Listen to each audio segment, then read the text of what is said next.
नमस्कार दोस्तों, स्वागत है आपका। दोस्तों, राहुल गांधी शायद से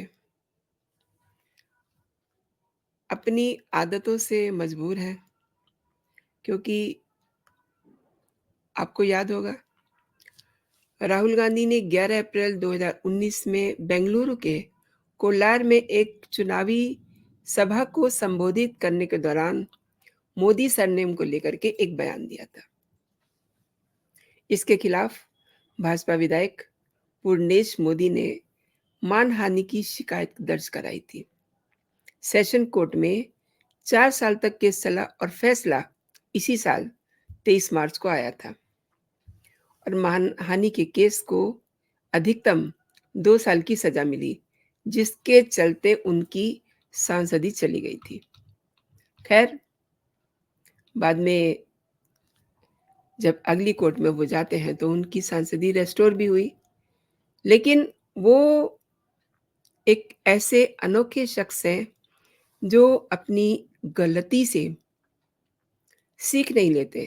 कोई भी इंसान होता है, गलती कर सकता है, लेकिन अगर वो दोबारा गलती करता है या फिर से गलती करता है तो फिर तो ये सोचना पड़ेगा ना कि कुछ ना कुछ ज़रूर है, जो ये इंसान हमेशा ऐसी गलती करता है। राहुल गांधी की सांसदी फिर से खतरे में है। वजह? राहुल गांधी की बदजुबानी। कहीं भी, किसी को भी, कुछ भी बोल देना, ये उनकी आदत में या कहिए कि उनके स्टाइल में या उनके प्रोफाइल में ये एक तरह से ज़ैल हो गया है। एक बार फिर से उनकी सांसदी खतरे में है और इस बार उनका सोमवार को सुल्तानपुर की एमपी एमएलए कोर्ट में सुनवाई होती है और ये केस भी मानहानि का है। क्यों है ये भी आपको बताऊंगी मैं। लेकिन 16 दिसंबर को राहुल गांधी को पेश होने के लिए कहा गया है। ये मामला 5 साल पहले गुजरात में अमित शाह के खिलाफ एक अपमानजनक टिप्पणी की गई थी, उससे जुड़ा हुआ है। 4 अगस्त 2018 को मुकदमा दायर हुआ था। इसे तब के सुल्तानपुर में भाजपा के जिला उपाध्यक्ष विजय मिश्र ने दायर किया था। और आपको मैं दिखाती हूँ कि लोग इसको बड़ी प्रमुखता से इसको स्पेस दे रहे हैं।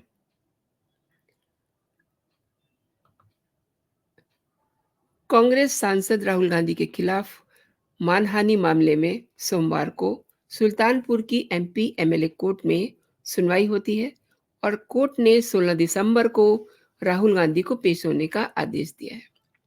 राहुल गांधी के खिलाफ ये मामला 5 साल पहले गुजरात में अमित शाह के खिलाफ की गई कथित अपमानजनक टिप्पणी से जुड़ा हुआ है। 4 अगस्त 2018 को केस दायर हुआ था। इसे तब से सुल्तानपुर में भाजपा के जिला उपाध्यक्ष विजय मिश्र ने दायर किया और मजिस्ट्रेट योगेश कुमार यादव की कोर्ट ने 18 नवंबर को सुनवाई पूरी होने के बाद फैसला सुरक्षित रख लिया था। 8 मई 2018 को बेंगलुरु की कर्नाटक चुनाव सभा के दौरान राहुल गांधी ने प्रेस कॉन्फ्रेंस की थी। इसमें उन्होंने ये कहा था कि अमित शाह हत्या के आरोपी हैं। सुप्रीम कोर्ट ने खुद लोया मामले में इसका उल्लेख किया है। ये राहुल गांधी कह रहे हैं। इसलिए मुझे नहीं लगता कि अमित शाह की कोई विश्वसनीयता है। जो पार्टी ईमानदारी और शुचिता की बात करती है, उसका अध्यक्ष हत्या का आरोपी है। अब मैं आपको बता दूं कि दरअसल इस मामले में कुछ भी नहीं था। ये पूरी कहानी उनकी ब्लॉट की हुई है, क्योंकि जस्टिस ब्रजमोहन हरिकृष्ण लोया की मौत दिसंबर 2014 में नागपुर में हुई थी। उस वक्त वो अपनी एक साथी की बेटी की शादी में गए हुए थे। जज लोया गुजरात के बहुचर्चित सोहराबुद्दीन शेख एनकाउंटर के मामले की सुनवाई कर रहे थे और अमित शाह को इसमें राहुल गांधी ने जोड़ दिया है।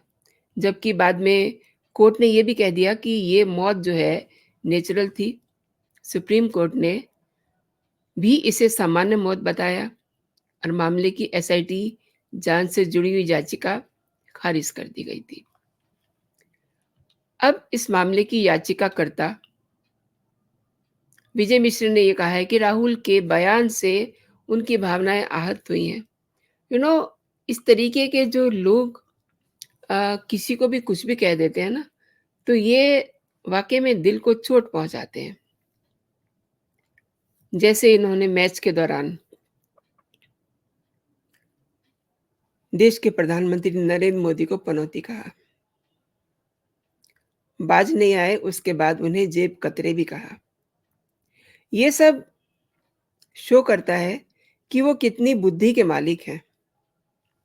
मतलब अभी मैं आपको एक पूरी लिस्ट बताऊंगी कि इन्होंने कितनी बार इनकी जुबान फिसलती है, बदजुबानी की है और कौन-कौन से मुकदमों में ये अभी भी फंसे हुए हैं।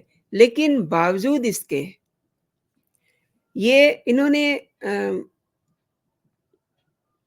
मेरा मन हो रहा है कि मैं आपको बताऊं कि इन्होंने पनौती क्या सोच कर के कहा।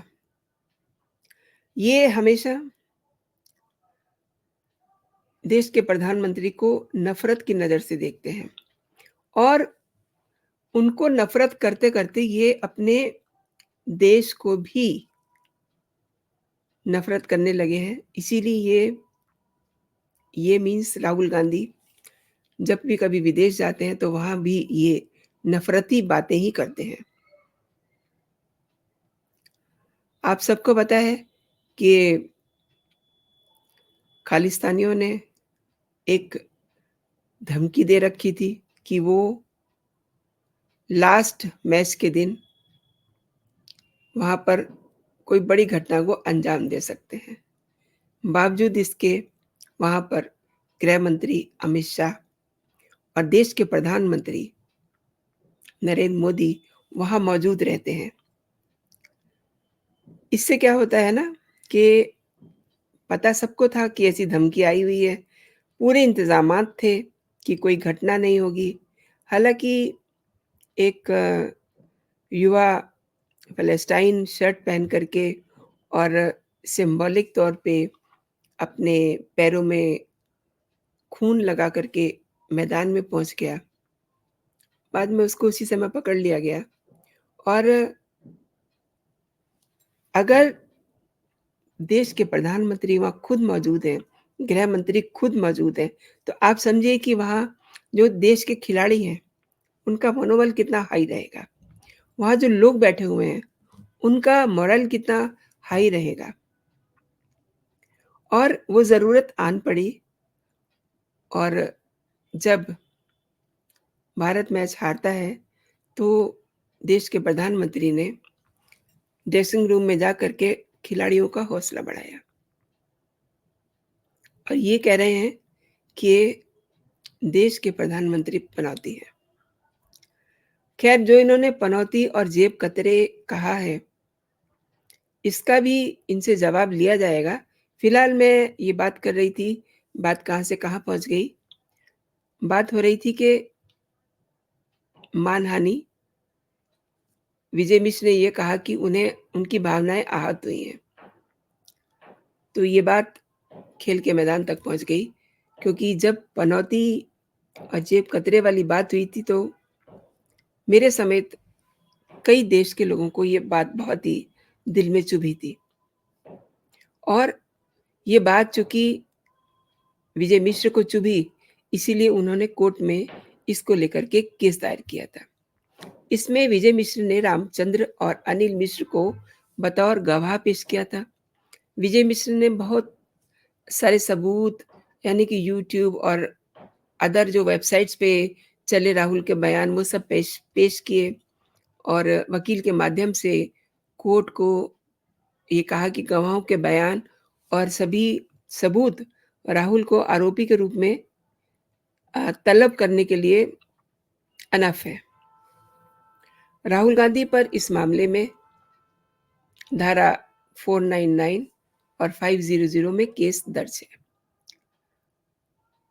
इस धारा के मुताबिक किसी के बारे में झूठी अफवाहें फैलाना, टिप्पणी करना, उसकी मानहानि करना, और वहीं धारा 500 मानहानि के लिए दंड का प्रावधान है इसमें।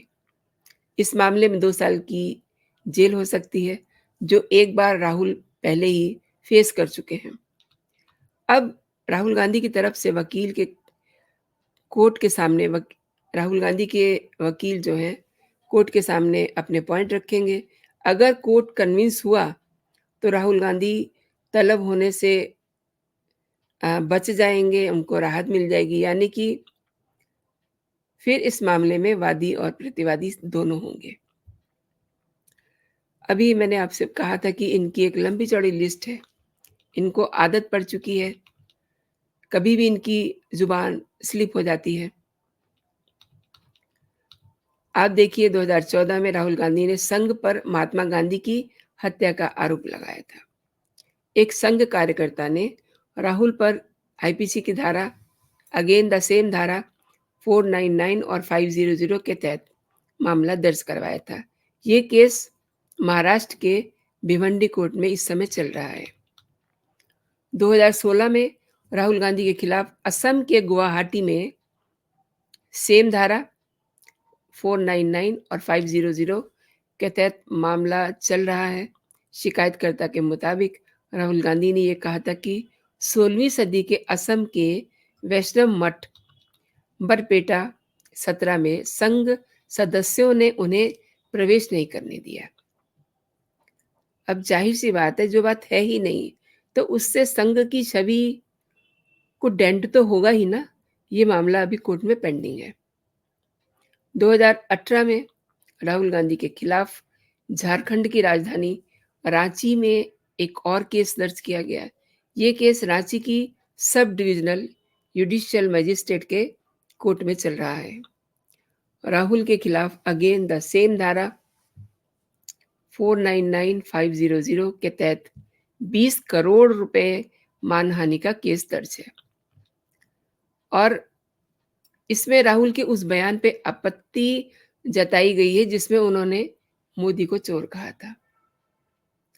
2018 में राहुल गांधी पर महाराष्ट्र में एक और मानहानि का केस दर्ज होता है, द सेम धारा, और केस में संघ के कार्यकर्ता को इन्वॉल्व किया गया है। राहुल पर यह आरोप है कि उन्होंने गौरी लंकेश की हत्या को बीजेपी और संघ की विचारधारा से जोड़ा गया। मतलब कभी भी ये कहीं भी कुछ भी कह देते हैं। मैंने अपने वीडियो में बिगनिंग में ये कहा था कि ये बिना सोचे समझे बोलते हैं, जगह नहीं देखते मैं कहाँ बोल रहा हूँ, कहाँ से बात कहाँ चली जाएगी, क्योंकि बात कभी कभी ऐसी जगह पे कह दी जाती है जो फिर दूर तक लग जाती है। 2018 में एडीसी बैंक के चेयरमैन अजय पटेल ने अदालत में मानहानि का मामला दर्ज कराया था। राहुल गांधी ने यह आरोप लगाया था कि 8 नवंबर 2016 को नोटबंदी के बाद अहमदाबाद जिला सहकारी बैंक में 5 दिनों के लिए कुछ कई करोड़ के पुराने नोट बदले गए थे और उन्होंने इसमें बैंक के डायरेक्टर्स में केंद्रीय गृह मंत्री अमित शाह को भी शामिल कर दिया। तो ये देखते नहीं है कि क्या कह रहे हैं, इनकी बात का क्या मतलब निकलने वाला है। 2018 में राफेल फाइटर जेट सौदे में राहुल गांधी ने बीजेपी का मजाक उड़ाया था और ट्वीट कर दिया, और कैप्शन क्या लिखा, the sad truth about India commander in thief, chief की जगह लिख दिया थीफ। कितनी गलत बातें ये करते हैं। इस मामले में राहुल के खिलाफ गुड़गांव के कोर्ट में केस चल रहा है। 2019 में जबलपुर में भाजपा अध्यक्ष अमित शाह पर, जिसकी मैं बात कर रही हूँ, हत्या का आरोप लगाया था। इसको लेकर के भी अब आगे मामला चलने वाला है।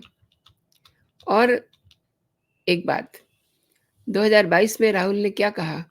सावरकर ने आज़ादी से पहले अंग्रेज़ों के सामने माफ़ीनामे पे हस्ताक्षर किए थे। ये बात जिस समय सामने आई थी, बड़ा बवाल हुआ था। मामले में सावरकर के पोते विनायक सावरकर ने मुंबई के शिवाजी पार्क पुलिस स्टेशन में शिकायत दर्ज करवाई है। धाराएँ वही हैं, अभी इनकी उम्र निकल जाएगी, इन सबको लपेटते-समेटते। लेकिन एक चीज़ के बारे में मैं श्योर हूँ कि ये कभी भी अपने आप को करेक्ट नहीं करेंगे, क्योंकि इनकी आदत बन चुकी है। आज ही इन्होंने ये कहा है कि मेरे जो केस चल रहे हैं, मेरे सब ये स्टार हैं। मतलब जो केस चल रहे हैं, उनको ये स्टार बता रहे हैं। कमाल का बंदा है भई ये। इन्हें जो कोर्ट कचहरी चल रही है, उसमें भी इन्हें मज़ा आता है। तो अभी देखिए आने वाले दिन जो हैं, बड़े दिलचस्प होने वाले हैं। इनकी दिसंबर में इनकी पेशी है, तो देखिए ये क्या लॉजिक देते हैं, इनके वकील क्या लॉजिक देते हैं और इनकी सांसदी पे एक बार फिर से जो खतरा आया है, वो टलेगा या नहीं टलेगा, गॉड नोज़, आने वाले दिन बताएँगे। और ये तो एक केस है, मतलब ये सेकंड केस है, जब इनकी सांसदी पे खतरा मंडरा रहा है। लेकिन जो मैंने आपको लिस्ट बताई पूरी, तो ये तो मतलब ऐसे होगा ना कि हर साल इनकी सांसदी पे खतरा मंडराएगा, फिर ये कोर्ट जाएँगे, फिर ये माफ़ी माँगेंगे, फिर मतलब कोर्ट का भी समय ज़ाया करते हैं। अपनी तो ये छीछा-लिदर करवा ही रहे हैं और अपने आप को करेक्ट करना नहीं चाहते हैं। तो दोस्तों, आपने पूरा वीडियो देखा। अगर आपको मेरे कंटेंट पसंद आ रहे हैं, तो आप मेरे वीडियो को लाइक ज़रूर कीजिएगा। और ये जो आए दिन राहुल गांधी अपने आप को पता नहीं क्यों अंडर एस्टिमेट करते हैं या फिर ओवर कॉन्फिडेंट रहते हैं, स्टेबल नहीं है। ये देश की जो सबसे पुरानी पार्टी है और इस समय बीजेपी के बाद जो सबसे बड़ी पार्टी है, कांग्रेस पार्टी, उसमें इनका प्रोफ़ाइल बहुत बड़ा है। भले ही ये उसके अ, अध्यक्ष नहीं बने जानबूझ करके, ज़िम्मेदारी से बचे, लेकिन फिर भी सोनिया गांधी और राहुल गांधी का एक बड़ा प्रोफ़ाइल, एक बड़ा नाम है, लेकिन ये उसकी मर्यादा को ठीक से सँभाल नहीं पा रहे हैं। इसीलिए आए दिन ये इस तरीके की हरकतें करते रहते हैं। मैं आपसे जानना चाहती हूँ कि ये ऐसा कर रहे हैं, तो क्या ये अच्छा कर रहे हैं? अपनी टिप्पणी आप मेरे कमेंट सेक्शन में ज़रूर ड्रॉप कीजिएगा। और दूसरी बात, अगर आपको मेरे कंटेंट पसंद आ रहे हैं, तो आप मेरे चैनल को सब्सक्राइब भी कर सकते हैं, ताकि मेरा जो भी लेटेस्ट कंटेंट हो, आप तक सबसे पहले पहुँचे। तो अभी के लिए इतना ही दोस्तों, आप अपना और अपनों का ख़्याल रखिए, खुश रहिए, स्वस्थ रहिए। जय हिंद, जय भारत।